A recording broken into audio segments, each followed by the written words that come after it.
And for more on all this, we get two views. Joseph Cirincione is the president of the Plowshares Fund. It's a foundation that promotes a nuclear-free world.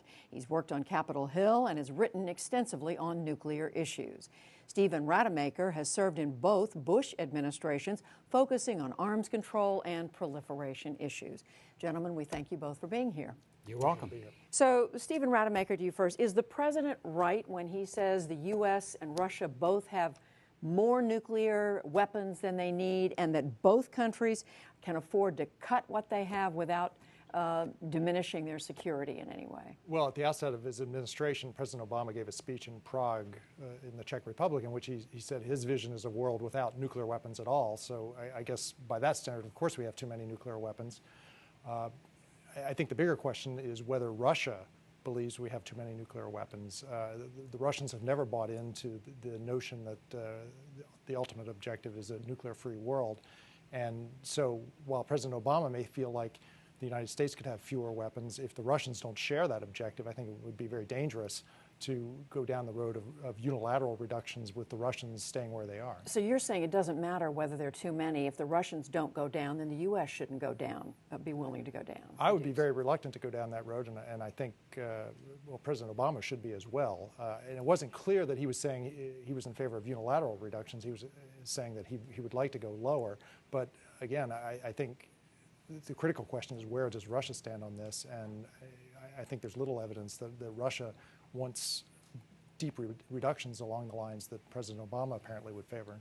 Joe Cirincione, where do you see this? Well, it's hard to see what military mission we now have that requires us to use even one nuclear weapon. We haven't since World War II, let alone 10 nuclear weapons, which would be a catastrophe unprecedented in human history. And then 100 nuclear weapons. It's almost beyond comprehension that we would ever use that many nuclear weapons. Right now, we have 1,800 nuclear weapons on missiles and bombers ready to use. We have a total of 5,000 in our active stockpile. The Russians have similar numbers. Clearly, we have a long way to go before we get down to a stockpile that even begins to question whether we have enough to defend ourselves. What about Mr. Rademacher's point, though? It's not clear at all what the Russians would like to do what the president is talking about. Well, Steve served in the Bush administration, which was very successful at negotiating deep reductions with the Russians. Thousands of weapons were cut under the Bush administration. President Obama has started down that road, and I think the Russians are willing to. In fact, here's the really good news. Right now, the Russians are retiring many more weapons that are aging and have to be removed from their arsenals. And we're talking about strategic weapons. Strategic long-range weapons, the weapons that can actually reach our shores on long-range missiles and bombers. So by the end of this decade, the Russians will be down to about 1,000 nuclear weapons. So we can follow them down safely. We can go down and save both of our countries money by not replacing those systems as they age and retire from the force. Does that make sense? Well, I think Russia has a very different nuclear architecture than the United States does. They're constantly in the business of disassembling and reassembling nuclear weapons. But under the latest arms control treaty, both countries will have 1,500 nuclear weapons when that agreement is in force. I think the bigger problem is that the commitments of the United States are global.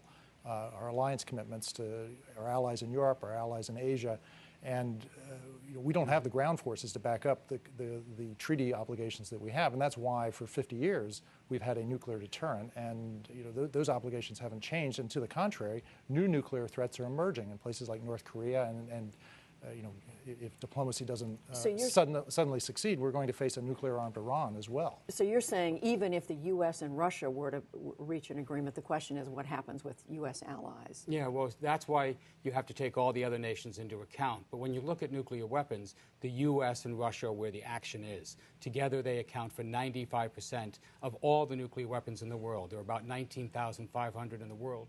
We in Russia have most of them. So the other nations are expecting us to go down to levels where they can then join the conversation. So China has about 200, India about 200, Israel about that number. So once you get down the U.S. and Russian arsenals to about 1,000 deployed, that's when you can get these other countries in and get them negotiating as well. A couple of other things. How significant that the president was also talking about reducing, Stephen Rademacher, short tactical weapons and weapons, nuclear warheads in reserve.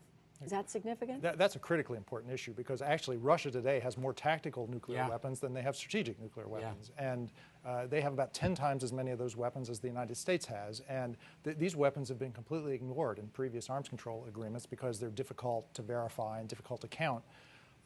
So I think President Obama is listening to what he heard from the United States Senate in the debate on the last arms control treaty, and he's recognized that if there are to be deeper reductions, he has to address the tactical nuclear weapons as well. Now, the problem there is that I used to engage in these discussions with the Russians. They have no interest, or at least during the time that I was talking to them, no interest in addressing their 10-to-1 advantage in these weapons. They're very happy with that advantage. They see no reason to change it.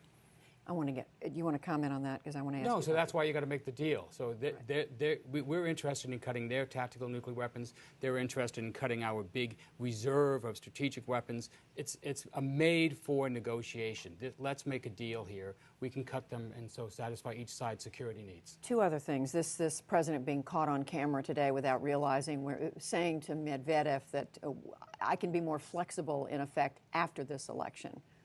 What does that amount to? Well, in part, he's trying to get Putin to soften up. He's trying to have Putin show some flexibility. Putin has taken a very hardline attitude on this. But in part, this is the problem you have when you let politics drive your missile defense policy. The president is now spending $10 billion a year on a missile defense system. He doesn't want to appear weak on it, especially during an election period. As a result, the president is building a missile defense system that doesn't work against an Iranian threat that doesn't yet exist with money we don't really have. It's time for him to let the actual military requirements drive missile defense and not the politics. What do you make of the flexibility comment? I thought it was an astonishing statement for the President of the United States to convey to the incoming Russian president that he'll have more flexibility on an important issue for Russia after the election. Why astonishing? Well, what he's saying is, I've got additional offers to make to you. I can't make them before my election because the American people might repudiate me in the election. This would create a political problem for me to be honest about what I intend to propose. So trust me, in a year I'll be back with a better deal. Astonishing. Well, no matter what the president does, his opponents are going to attack him for being weak or naive or dangerous. So the president might as well do what he really thinks is necessary, cut the nuclear weapons arsenal, rein in an unworkable missile defense system. Final short question to both of you. This North Korea announcement that they are going to have this long-range missile test in days to come, does that say that the agreement the U.S. cut with North Korea last month, food aid, and you'll let nuclear inspectors in and so forth, was that a mistake, that agreement? Well, it's questionable whether there actually was an agreement or there were two sides interpreting what was said in slightly different ways.